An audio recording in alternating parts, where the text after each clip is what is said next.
Indispensable pour les chômeurs qui réservent parfois des surprises. L'employeur demandait un 35 heures et Pôle emploi nous proposait un 25 heures. Donc peut-être faute de frappe. On va se dire ça comme ça. On postule et au final on nous appelle, c'est bon, on a déjà trouvé quelqu'un. C'est vrai que c'est pas actualisé tout le temps. Selon la CGT, les 3/4 des offres disponibles seraient même illégales, en particulier dans l'intérim. Derrière un mois de travail proposé, par exemple, en fait, un contrat d'une semaine. Cette agence Artus des Yvelines est catégorique, tout est bien détaillé dans chaque annonce.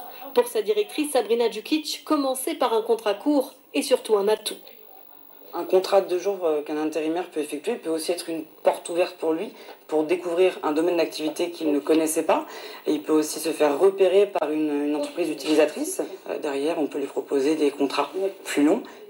Autre critique de l'enquête, le partenariat peu transparent avec des plateformes privées. Électricien à Paris avec l'option par défaut inclure les offres de nos partenaires. 306 résultats estampillés Pôle emploi. Sans cette option, seulement 79 affichés. Problème, la majorité de ces offres extérieures seraient déjà pourvues, comme l'explique Pierre Garnaudier de la CGT. Donc il y a 800 000 offres sur le site internet de Pôle emploi qui n'ont pas été vérifiées et qui proviennent de prestataires privés. Nous on les appelle les vautours de l'emploi. Ce sont des agences publicitaires de l'emploi qui mettent des fausses offres dans le seul but de faire des clics. Pôle emploi conteste cette enquête et assure que selon ses propres calculs, 95% des offres sont conformes au cadre légal. L'agence affirme par ailleurs que ses partenaires privés sont aussi régulièrement contrôlés. Et certains produits manquent encore à l'appel. Exemple aujourd'hui, dans cette grande surface, des biscuits font défaut, les étals de moutarde sont pris d'assaut. Quant au rayon des sauces ou du café, ils sont en partie vidés. Des taux de rupture qui atteignent des niveaux records, 5,7% cette année, contre 3,8% en 2021. Il s'explique en partie par la peur de manquer chez de nombreux clients. C'est instinctif. Par exemple, la moutarde, quand j'en ai trouvé même plus cher, j'en ai acheté 2 pots.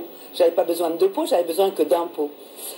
Oui, on a tendance un petit peu à stocker. J'ai pris deux pots de moutarde, mais j'en ai pris un grand et un petit. Un peu plus que d'habitude? Oui, un peu plus que d'habitude. Mais mon mari en mange pas mal. Parmi les produits qui ont le plus manqué depuis mars, la moutarde arrive en tête, suivie par la vinaigrette, les produits pour le feu, l'huile et les eaux plates et gazeuses. La guerre en Ukraine, mais aussi les mauvaises récoltes dues à la météo ou les transports mondiaux ralentis par le Covid. Et selon Pascal Ebel, experte du secteur, ces ruptures de stock ne sont pas près de s'arrêter. On risque d'avoir des pénuries un peu plus fortes dans les mois à venir à cause de la hausse du prix de l'énergie pour certains industriels. Mais dans la continuité, on risque d'avoir comme ça, de temps en temps, moins de produits, moins de références à cause du changement climatique et des problèmes de récolte. Depuis le début de l'année, ces ruptures auraient engendré 2,7 milliards d'euros de manque à gagner pour la grande distribution.